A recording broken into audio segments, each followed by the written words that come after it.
O áudio que vocês vão ouvir agora é parte do podcast Xadrez Herbal.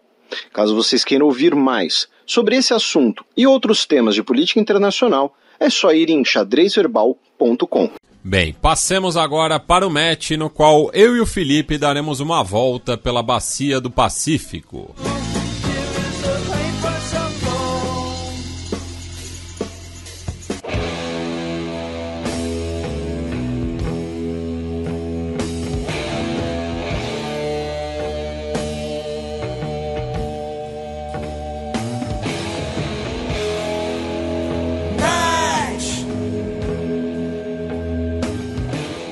G7 diz querer laços construtivos com China e faz acusação sobre direitos humanos. Faltou uma conjunção adversativa aqui, né? Eu só peguei o título da Al Jazeera e joguei no Google Tradutor. A culpa é do Google. A culpa não é minha. Mentira, eu não sei português. Eu só sei por hábito. Agora as regras eu não sei de nada. Falando mais sério agora, né? Tivemos o G7, como a gente falou um pouco no bloco anterior, e a gente vai passar rapidamente, né, por algumas notícias do G7, começando aí por sua declaração final, né? Foram 10 sessões no total, uma delas, né, dedicadas à Ucrânia, inclusive, né, a sessão 8, e basicamente, né, os pontos principais da declaração final são bastante brandos, né? Todos os países devem aderir à Carta da ONU, confronto deve ser resolvido via diálogo, alterações unilaterais do status quo pela força são inaceitáveis, né? E uma comunidade internacional baseada em regras, né, deve ser a norma. Né? E também esforços realistas, né, para um mundo sem armas nucleares. Né? Então, assim, nada de outro mundo. Né? Essa última parte foi colocada, obviamente, pelo fato de ser em Hiroshima. E aí, nas declarações, né, feitas, né, falaram que é de interesse global, né, uma China que é um ator global, mas que siga as regras e contém as práticas maliciosas em seu comércio, né? Ou seja, aquela questão do debate sobre, por exemplo, propriedade intelectual, né? As acusações de que a China ela rouba propriedade intelectual de países ocidentais, de outros, né? de países europeus também, enfim.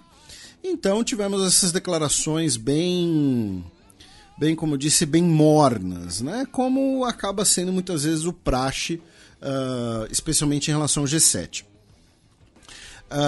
Tivemos a presença do Zelensky, né? Que a gente comentou no bloco anterior e vamos comentar mais no próximo bloco.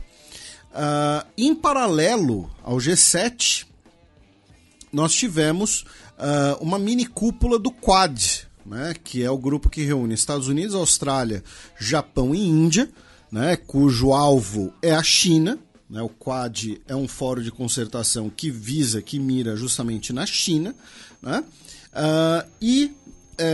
falaram, né, na reunião do Quad, mantiveram o mesmo discurso, né, de paz e estabilidade na região do Indo-Pacífico, né, colocando a China como eventual ameaça a essa estabilidade.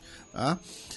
Também falaram que o Quad apoia a melhoria de infraestrutura pela Ásia-Pacífico, porém que não implique em armadilhas de dívida insustentáveis. Né? Também outra alfinetada na China.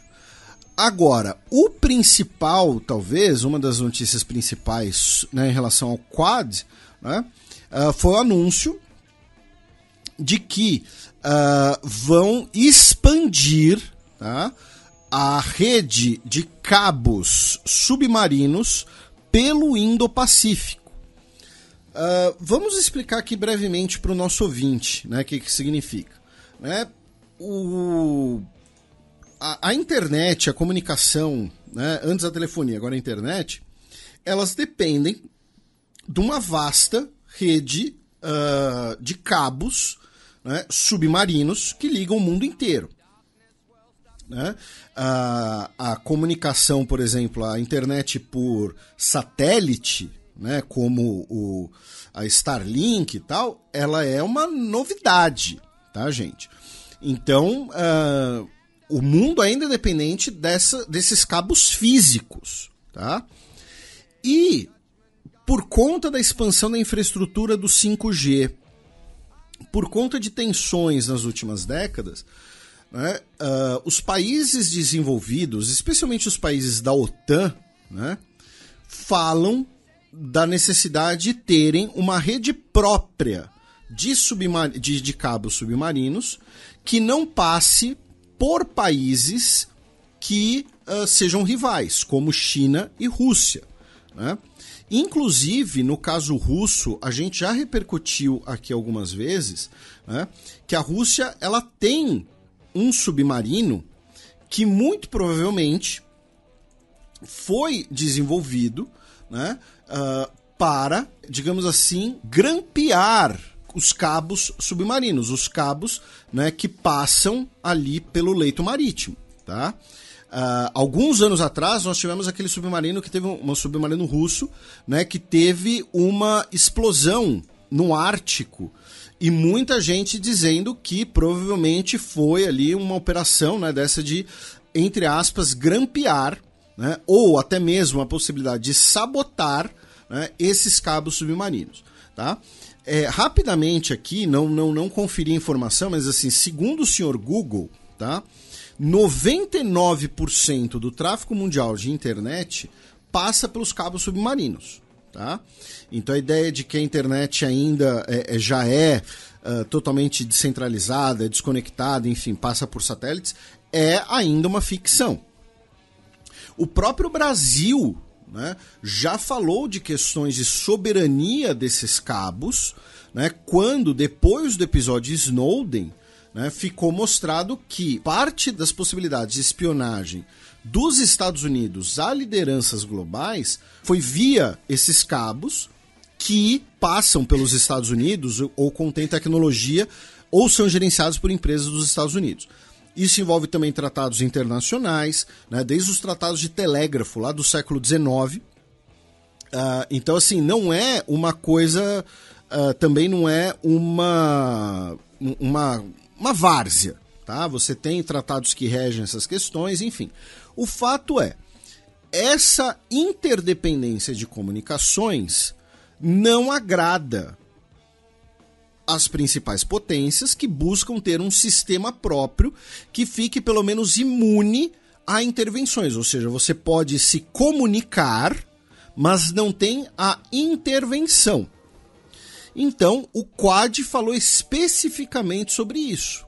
Tá? E isso talvez seja algo de ser interessante de ficar de olho, especialmente porque, se a gente olhar para os países do Quad, né, pela lógica, um cabo submarino que ligue as ilhas japonesas à Austrália passaria, talvez, por águas que são contestadas pela China, como, por exemplo, as águas do Mar do Sul da China.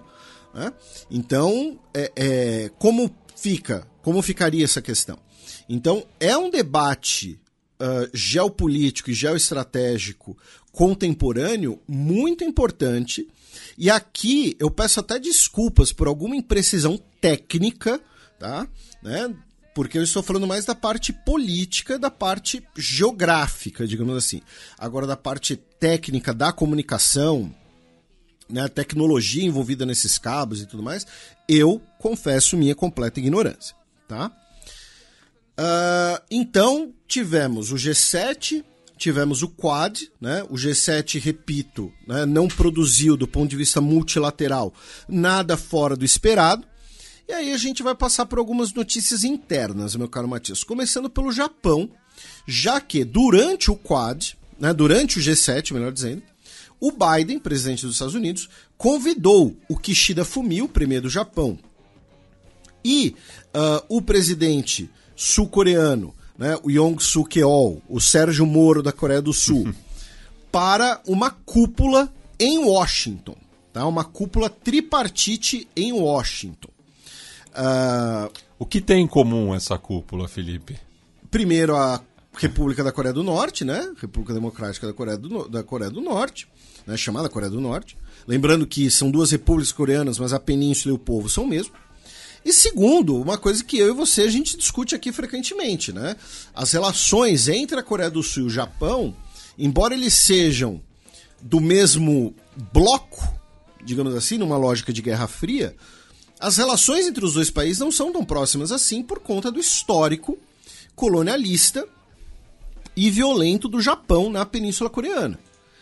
E aí, meu caro Matias, que a gente repercutiu na semana passada, inclusive. Na semana passada, várias vezes, né? E você certamente viu, né, que a BBC soltou uma matéria que se chama assim: Japão vê seu pacifismo histórico em xeque diante de avanços de China e Coreia do Norte. No Twitter, ela tem 365 curtidas e quase 2.500 compartilhamentos com comentário. Né, que é o que os jovens hoje chamam de ratio, né, ratio. Né? Por quê? Porque assim, gente, pacifismo histórico do Japão, vírgula. Primeiro, o Japão tem uma constituição pacifista, sim. Que foi imposta. Exatamente, uma constituição que foi imposta, que foi ditada pelo general MacArthur durante a ocupação dos Estados Unidos do Japão. Né? E segundo, a própria sociedade japonesa, setores dela não aceitam esse tom pacifista. Esse é outro debate que a gente já comentou aqui várias vezes. Está sempre em debate, né? O militarismo no Japão. Isso, a negação das atrocidades cometidas durante a guerra, a ideia de que o Japão, na verdade, estava liderando a esfera de coprosperidade asiática contra os brancos, que seriam os verdadeiros imperialistas. Lembrando que a origem disso tem um evento muito curioso, né? Que é, durante a Liga das Nações, durante a formação da Liga das Nações, durante as conversas de paz de Paris, o Japão faz um pedido muito razoável, né?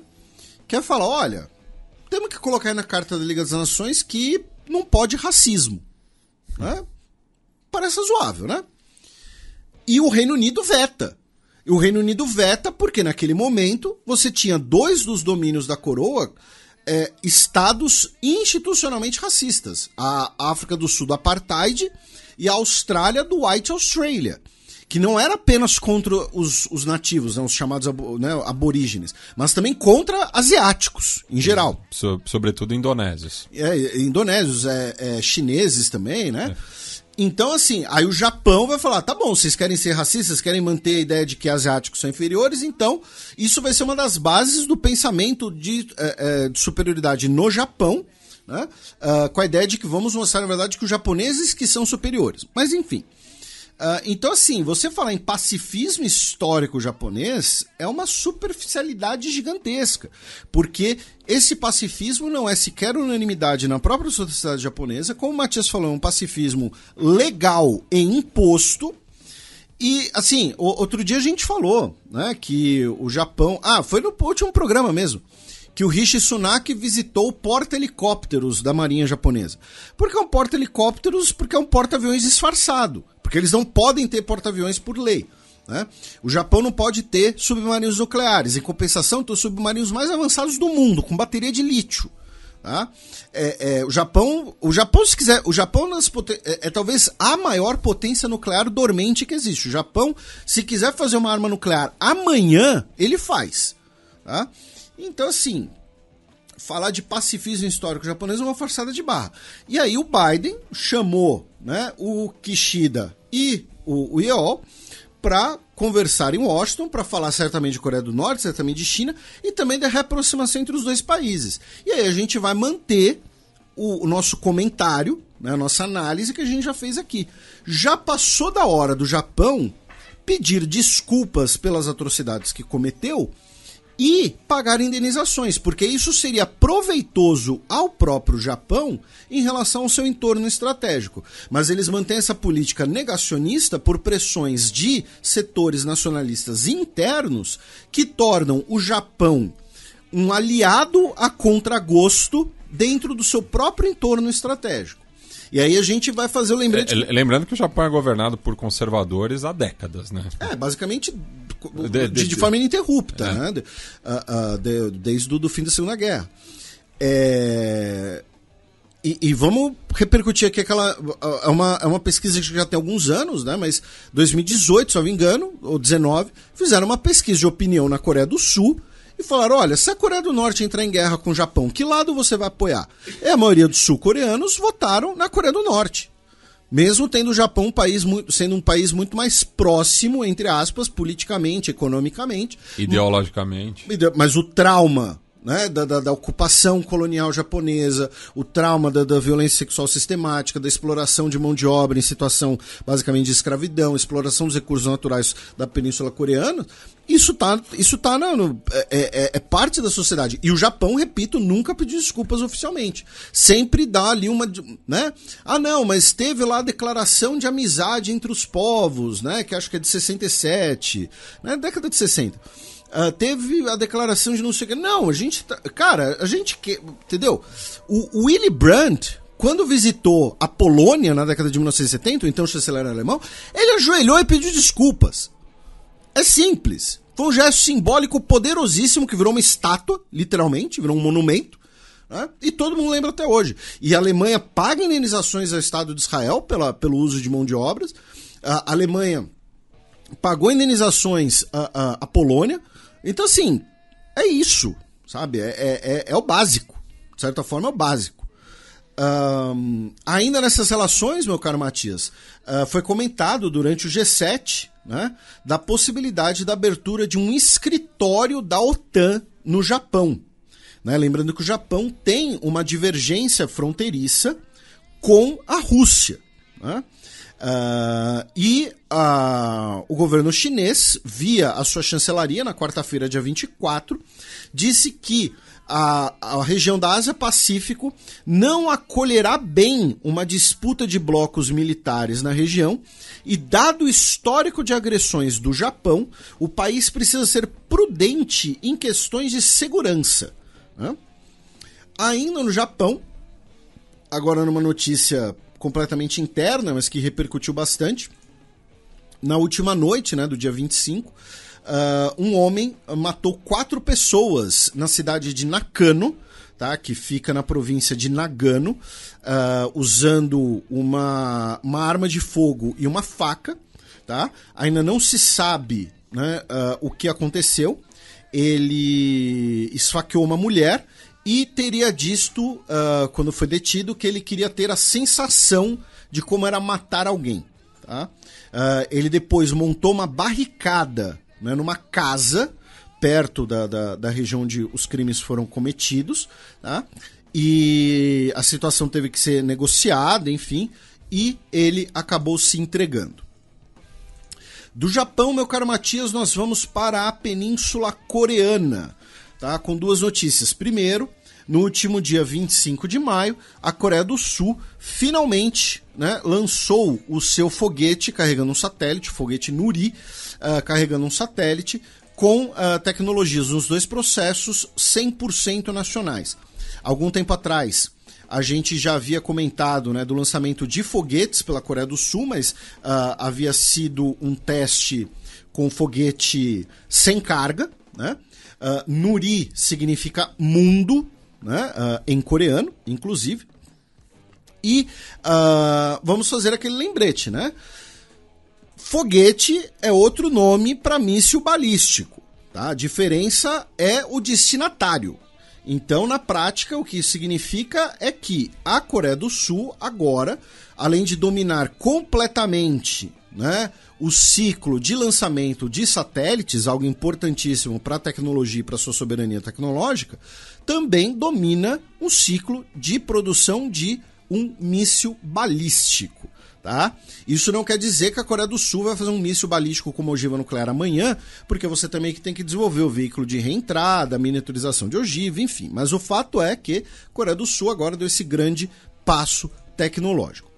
A outra notícia da Península Coreana é que essa semana, né, começaram exercícios militares entre Coreia do Sul e Estados Unidos com uso de munição real, tá?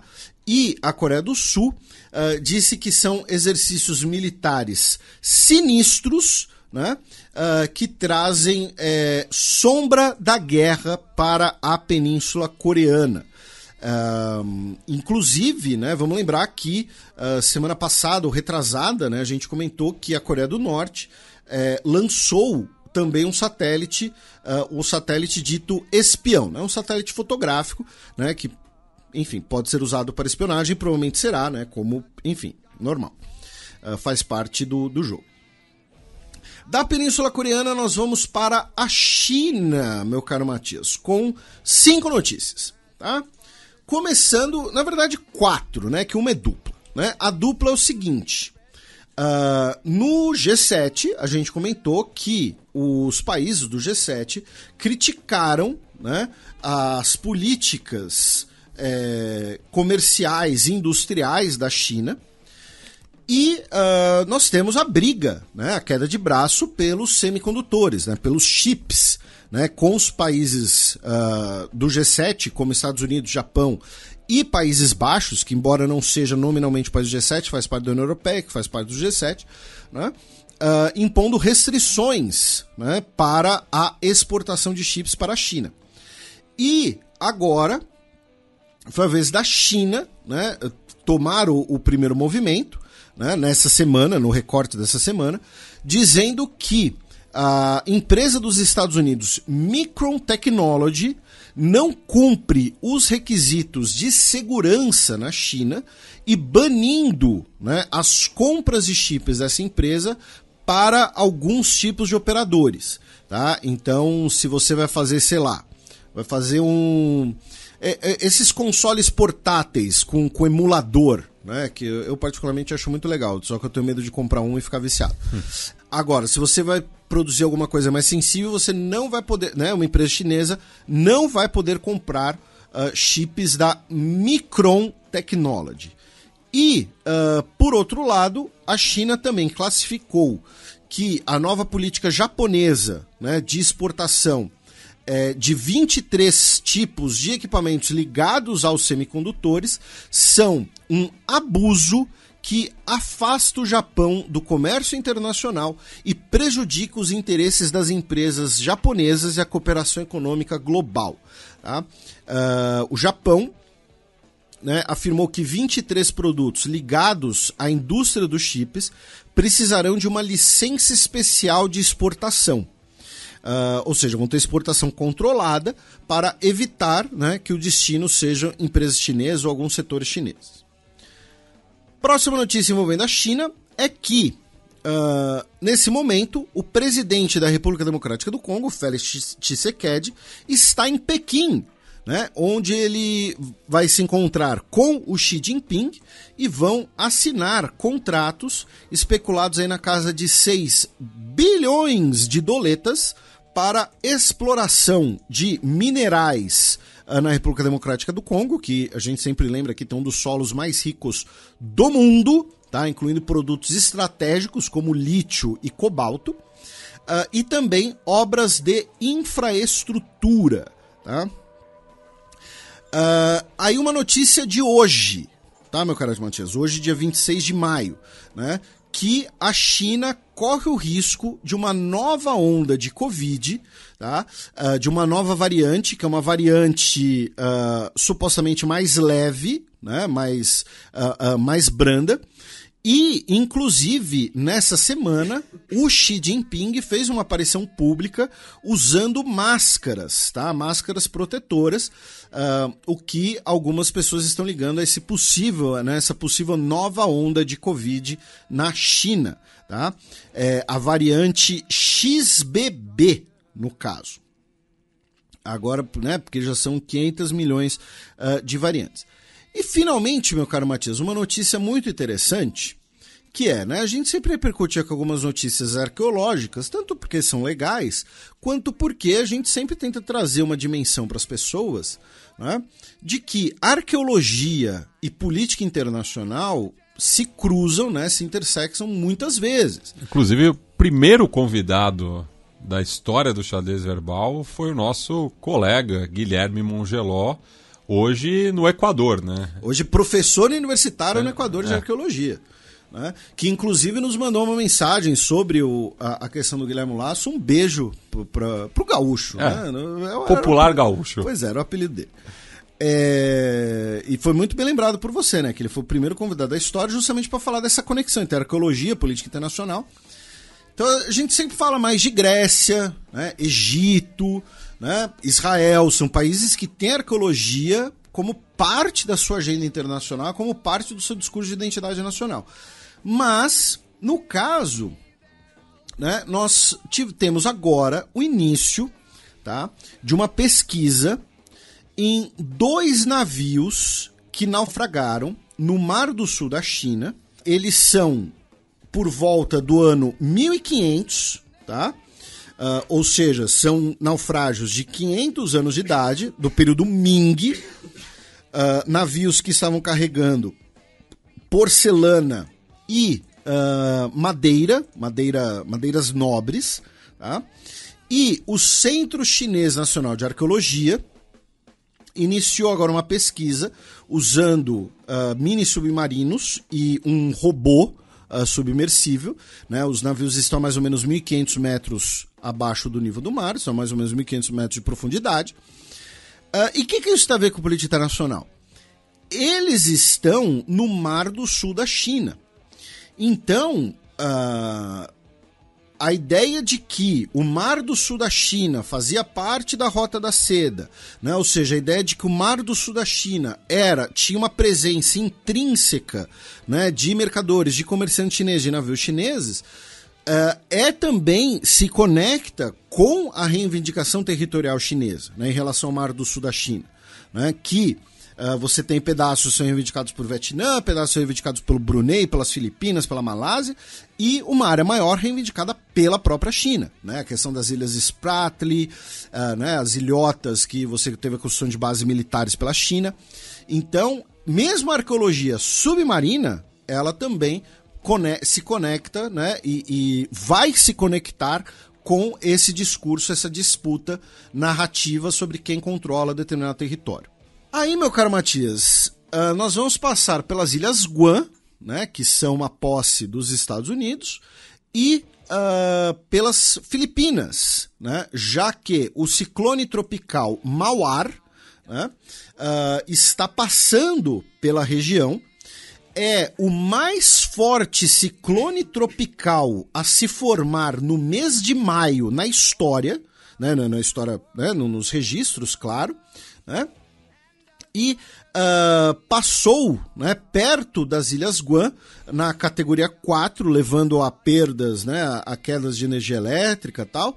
Felizmente não tivemos grandes impactos, grandes danos materiais, apenas, como eu disse, perda de poder de energia elétrica, enfim, a quantidade grande de chuva, árvores caídas e tudo mais. Porém, até o momento não há notícia de vítimas, tá? Felizmente.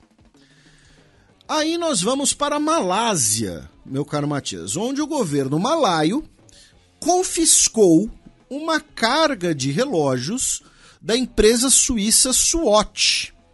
Tá? Foram confiscados 164 relógios. Por quê?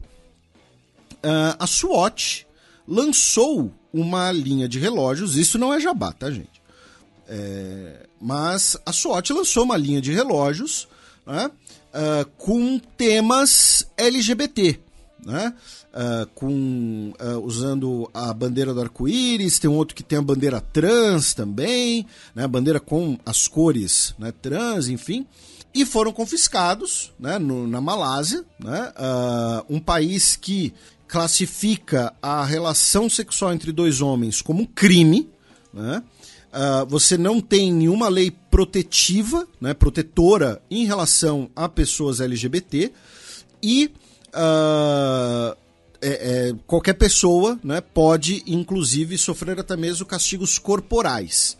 E a Malásia apreendeu esses relógios, dizendo que eles violavam a lei né, de publicações em imprensa de 1984, né, e dizendo que eles poderiam causar perturbação social no país.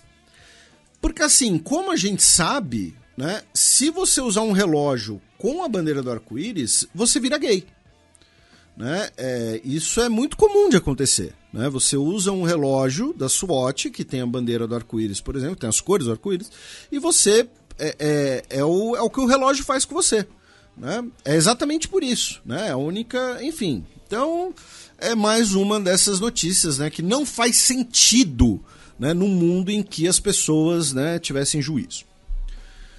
Da Malásia, meu caro Matias, nós vamos para o Timor-Leste. E aqui a gente agradece a nossa ouvinte, Camila Tribes. Espero que a pronúncia esteja correta, né? O sobrenome dela tem 2 S's. Ela que, né, estuda o Timor-Leste, inclusive, né? Sobre a discussão que a gente teve, né? Ela disse que cerca de 30% da população ainda fala português. Tá aí, ó. Deve ter podcast. Ela disse que tem. Tem, mas ela não citou o nome. Ela disse, tem podcast timorense em português, sim. Mas ela não citou o nome do podcast, então ela fica à vontade. Outra coisa, pedir desculpas a ela e todos os nossos ouvintes, lembrando assim, porque quando vocês comentam no site Xadrez Herbal com links, a tendência é que o WordPress mande pra pasta de... como se fosse spam. Então depois eu tenho que achar e liberar manualmente. Então se você às vezes postou e não foi publicado, às vezes é porque tinha link, alguma coisa assim, tá? Mas enfim... O mesmo vale para o site da Central 3. E ela disse, meu caro, ela também disse que a maioria das produções culturais são em Tetum, né, que é a língua nacional. E aí nós tivemos, né, as eleições parlamentares no Timor-Leste, no último dia 21 de maio, com presença de 79% do eleitorado, um pouco menos do que antes, e 41% do eleitorado votou com o Congresso Nacional da Reconstrução Timorense, né, que é o partido do Xanana Gusmão, um dos líderes, né, um dos heróis da independência. Ele foi o primeiro presidente do país, que ficou com 31 assentos dos 65 no parlamento, 10 a mais do que tinha antes, porém ainda não consegue a maioria. A Fretilin, né, que é a frente, né, o Frente Revolucionária da Independência do Timor-Leste, que o Xanana Gusmão fez parte, né, ficou em segundo lugar, com 19 assentos, perdendo 4. Então isso significa que o Xanana Gusmão provavelmente vai ter que fazer alguma coalizão com algum dos partidos menores.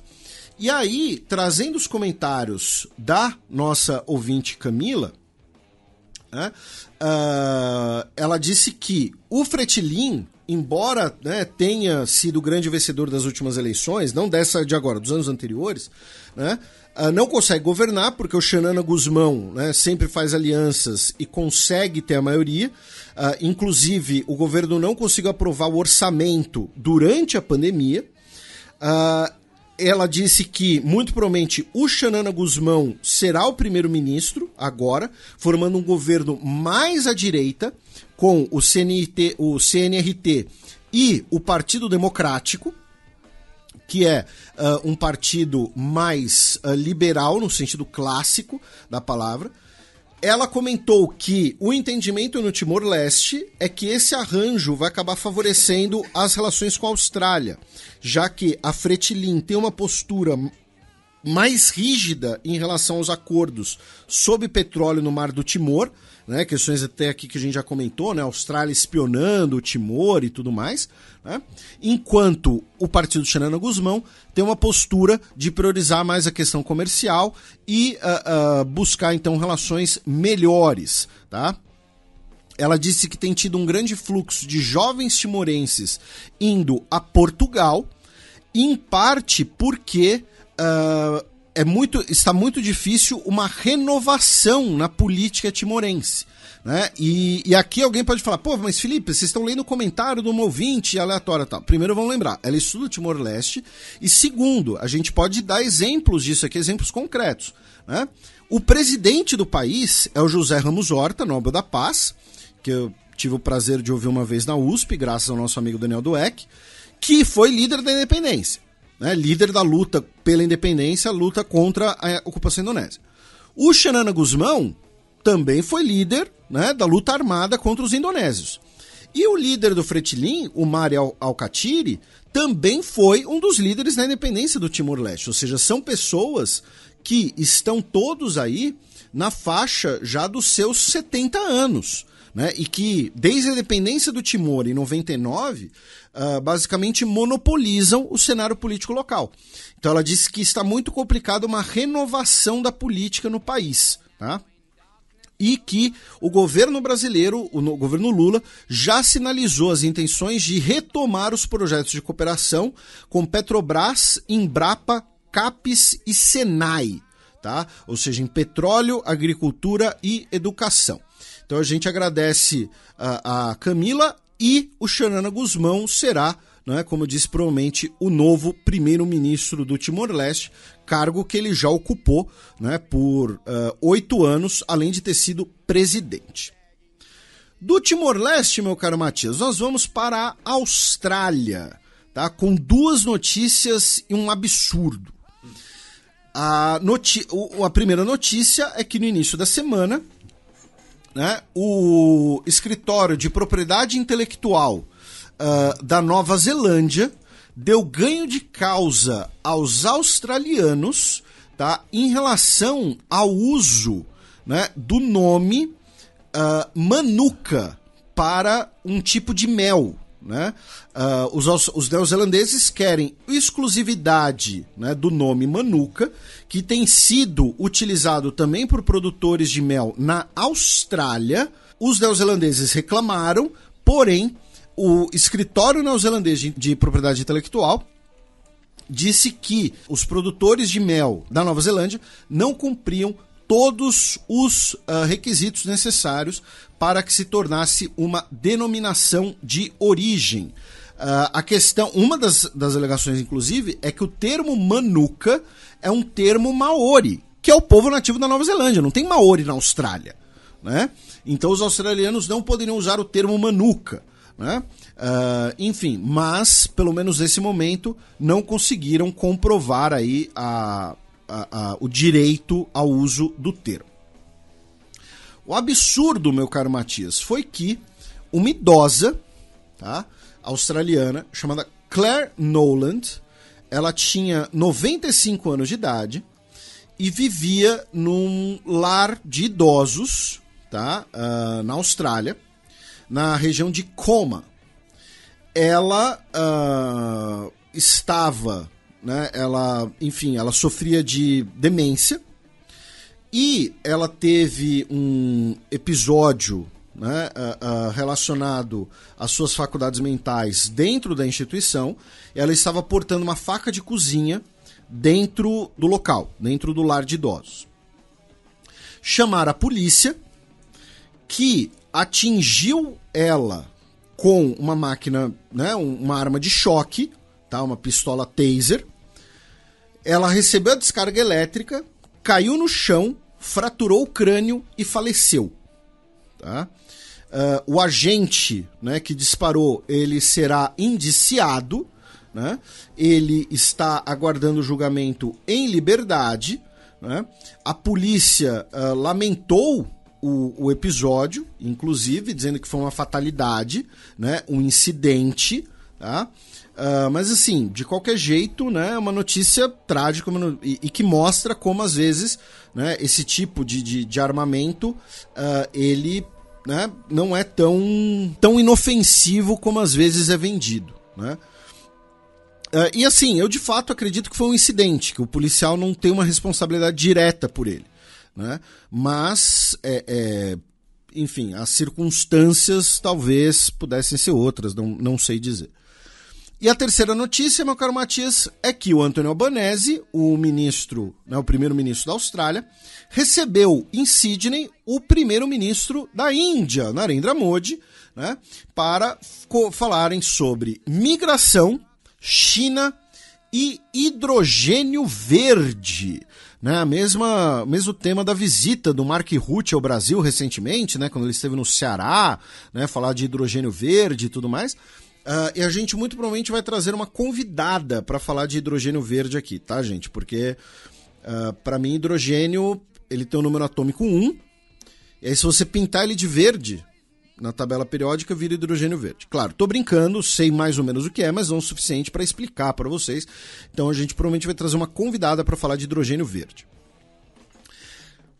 Continuando o nosso giro, meu caro Matias, a gente vai falar agora rapidamente das relações Estados Unidos-país da Oceania. A Oceania é um tema muito querido a nós aqui no Xadrez Herbal. Nós devemos ser, né, nós nos orgulhamos de ser talvez o único veículo de notícias em português que fala bastante da Oceania, que é uma região que vai, né, já tem um caráter importante nas relações internacionais da economia mundial e que vai se tornar cada vez mais importante, como uma espécie ali de última fronteira econômica. E nessa semana nós tivemos 3 notícias em relação aos Estados Unidos e Oceania. Tá? Primeiro, Estados Unidos e Papua Nova Guiné assinaram um acordo de cooperação de defesa. Lembrando, o Joe Biden era para ter visitado Papua Nova Guiné, ele se tornaria o primeiro presidente dos Estados Unidos a visitar o país na história, mas pulou, né, a visita. E, pelo acordo, nós teremos tropas dos Estados Unidos em Papua Nova Guiné. Tá? Boots on the ground. Tá? É o termo utilizado na matéria da RNZ, que é a emissora pública da Nova Zelândia, né? Tipo a BBC da Nova Zelândia. Tá? Então, Security Pact, PNG, né? PNG, que é Papua New Guinea, expects more US military boots on ground. Tá? E claro, você ter agora uma base militar dos Estados Unidos em Papua Nova Guiné, você voltar a ter, melhor dizendo, né, porque já teve durante a Segunda Guerra Mundial e no imediato pós-guerra, né, é claro um sinal da disputa, né, por espaço com a China, né, especialmente considerando que ali do lado, né, as Ilhas Salomão assinaram um acordo de cooperação de defesa com a China. Né? A assinatura veio, né, pelo secretário de Estado dos Estados Unidos, Anthony Blinken, e o ministro de Defesa de Papua Nova Guiné, o senhor Win Bakri Daki. Tá? A outra notícia é que Palau, né, e os Estados Unidos, também em Papua Nova Guiné, viu o secretário de Estado Anthony Blinken, renovaram, né, o seu acordo de cooperação. Tá? Palau, que é uma ilha também minúscula na região. O representante do governo de Palau disse que ele preferiria que a assinatura tivesse sido em Palau, né? Porém, ele entendia as dinâmicas e assinar em Papua Nova Guiné dava um recado de que a região está junta. Né? Então, pelos próximos 15 anos, né, a cooperação entre os dois países vai continuar, incluindo aí cerca de $1 bilhão dos Estados Unidos em auxílio direto. Tá? No caso, né, Palau, eu falei que Palau é uma ilha pequena, mas, gente, desculpa, tá? Eu confundi com Nauru. Palau é um arquipélago, tá? Que fica ali do lado, né, da Micronésia. E Palau é um país que tem livre associação com os Estados Unidos, né? Basicamente ali desde do cenário depois da guerra. Usa o dólar, né? Originalmente, né, fazia parte... Você citou anteriormente Guam e Filipinas, ela está entre os dois arquipélagos, né? E lembrando que Filipinas também foi posse dos Estados Sim, Unidos. Era inclusive na Segunda Guerra Mundial teve uma importância estratégica muito grande. Isso. E o Palau fazia parte, né, de parte dos territórios do Conselho de Tutela, né, da ONU, que foi encerrado na década de 1990, justamente. Então... E o Michael Moore ironizava, né, no Fahrenheit 9/11 de que Palau participou de maneira indireta também da invasão ao Iraque. Dessa eu não lembrava.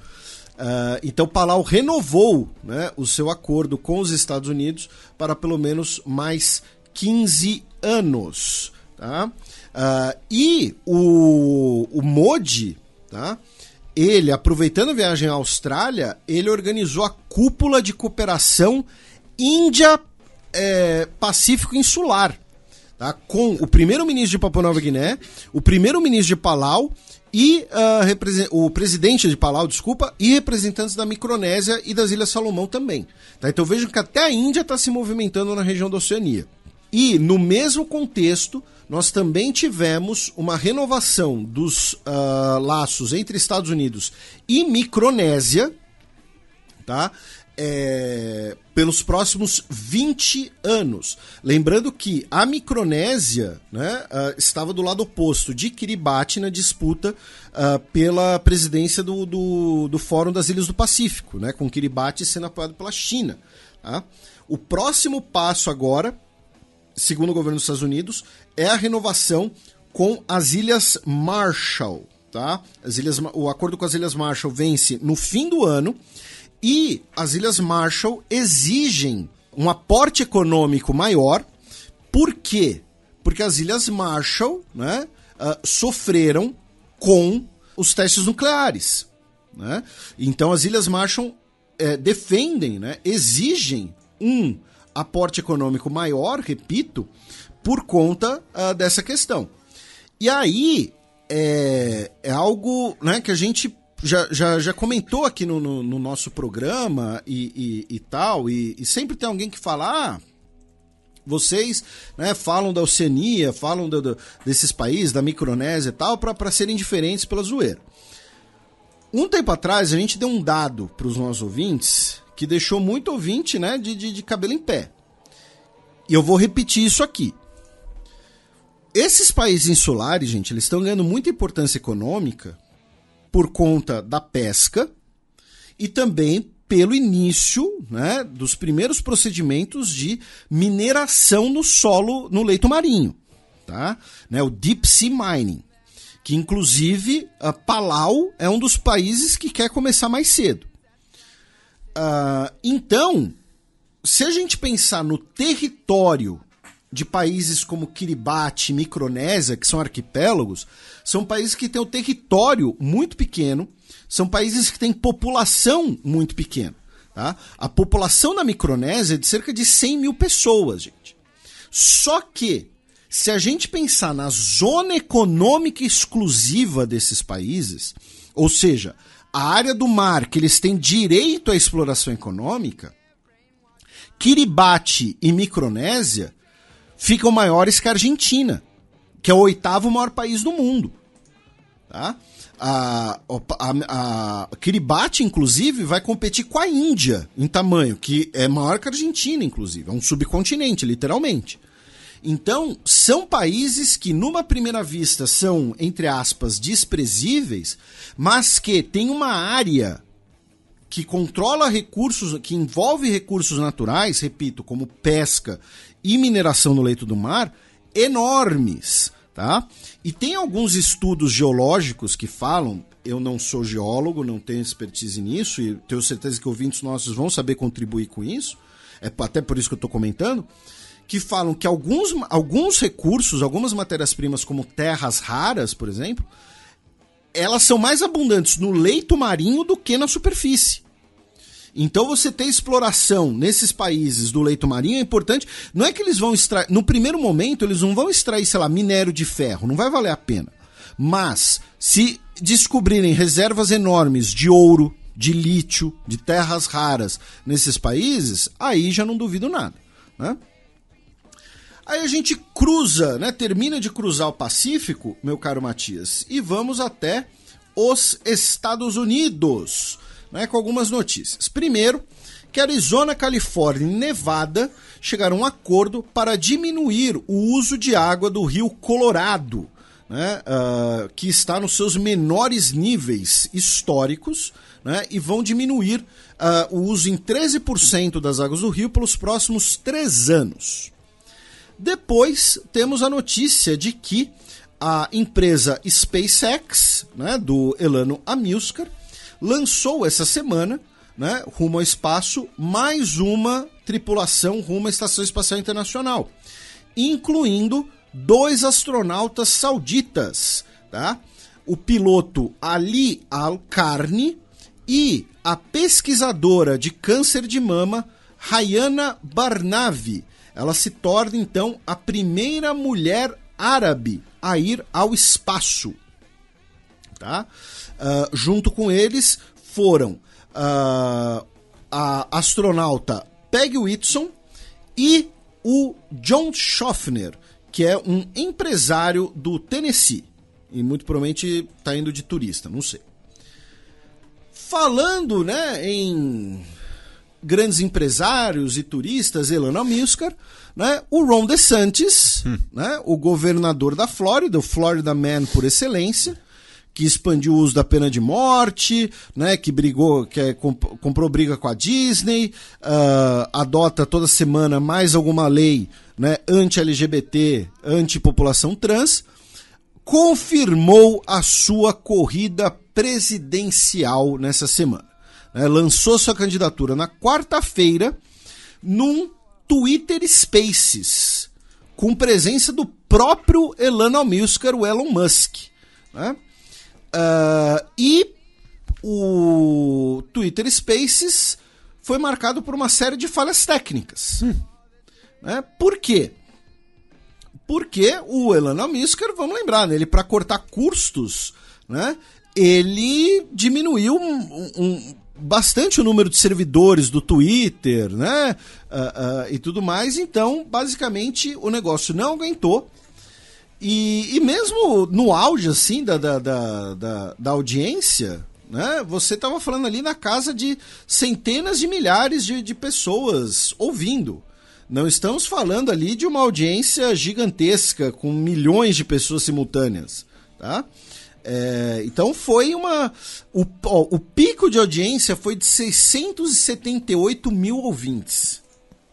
Mas numa pesquisa recente da Fox News sobre as primárias republicanas, o Donald Trump aparece com mais de 50% das intenções de votos, o DeSantis com 20%, o ex-vice-presidente do Trump, Mike Pence, com 5% e a Nikki Haley com 4%. E isso é interessante que você trouxe, né, meu caro Matias, porque tudo indica que a corrida vai ser Ron DeSantis versus Trump, né? E a gente tem comentado aqui, né, que o Ron DeSantis, né, ele quer seduzir também o eleitorado trumpista. Né? Ele é bem visto pelo establishment democrata, mas ele precisa do voto do trumpista. Então, também por isso... Establishment é republicano. O que eu falei? Democrata. Republicano, desculpa, meu cérebro já está derretendo. Então ele precisa seduzir esse eleitorado. Como é que ele vai fazer no embate direto com o Trump? Ele vai pra porradaria com o Trump? Ele vai pra porrada aberta com o Trump? Com o risco de alienar esse eleitorado que ele mesmo precisa? Então, ele vai ficar numa sinuca de bico agora, no próximo ano. Né? E as políticas dele na Flórida vão passar né, vão começar a olhar para elas com uma lupa de escala nacional. E o que eu também não sei se vai sair bom para ele, né? Porque, ele está lutando pelas crianças, né? Nesse discurso. Mas ao comprar briga com a Disney, ele trouxe um problema econômico para o Estado. Né? E qual que vai ser a prioridade, né, desse eleitorado? Né? Então, eu sinceramente, hoje, tá, 26 de maio de 2023... Se eu tivesse que botar dinheiro entre Ron DeSantis e Trump, quem ganha a primária republicana, eu botava meu dinheiro no Trump. Se investigar bem é esquema de aposta. Porque o eleitor trumpista, ele não quer um simulacro do Trump. Ele quer o original. Você foi preciso. Eu demorei 10 minutos para falar o que você falou em 30 segundos. Né?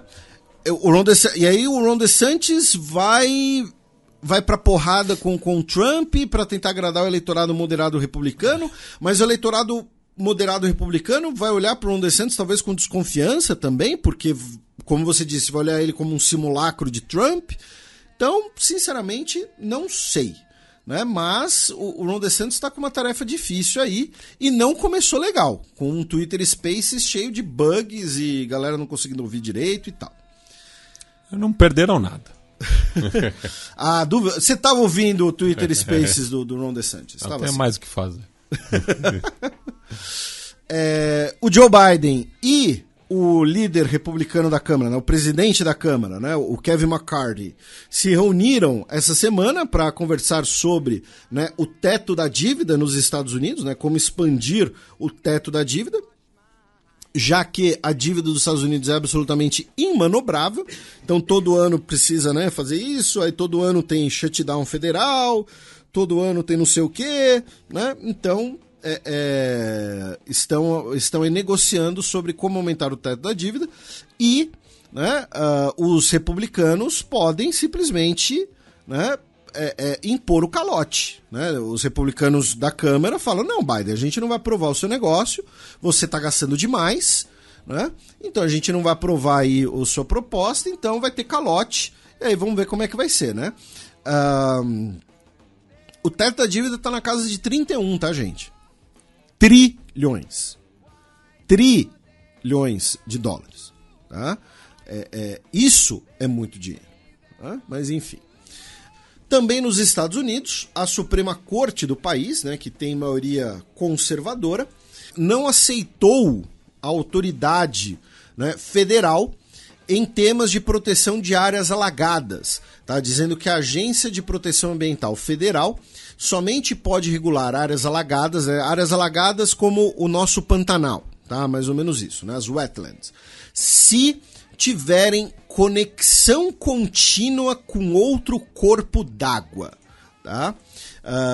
Então, porque dizendo que as áreas alagoadas são isoladas e por conta disso elas então são de autoridade dos estados, tá?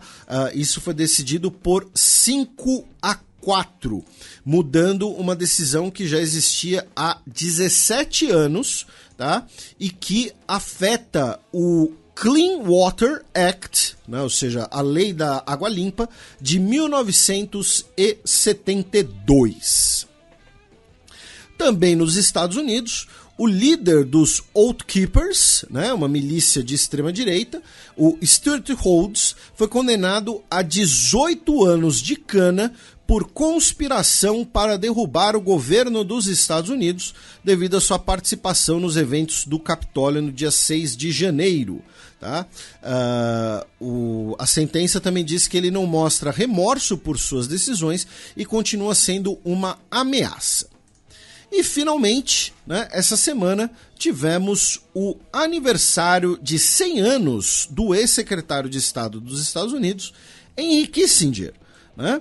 Um cara que escreveu alguns dos livros mais importantes aí do século XX, falando de, né, de relações internacionais, de política internacional, né? Fará 100 anos amanhã, dia 27 de maio, desculpe, amanhã, né? E eu vou pedir para os nossos ouvintes que ouvem o programa com seus filhos, seus sobrinhos, enfim, tapar o ouvido das crianças rapidamente, eu vou dar 2 segundos aí de espera. E também um dos maiores filhos da puta da história, né? Ele é uma das grandes provas, né? De que... Proibido defender Henry Kissinger na frente de crianças. Sujeito a paulada. Sujeito a paulada. Assim, ele é um dos grandes exemplos... Criminoso de guerra. Também. Eu quero falar que ele é um dos grandes exemplos de como uma pessoa pode ser genial e, do ponto de vista moral, ético, enfim, ser completamente desprezível, né? Então, repito, ele escreveu livros que são muito importantes, foi uma figura decisiva para o século XX, né, como condutor da política dos Estados Unidos durante a Guerra Fria, né, então, golpe militar no Chile em 73, Guerra Civil de Angola, tem tudo o dedinho dele, tá?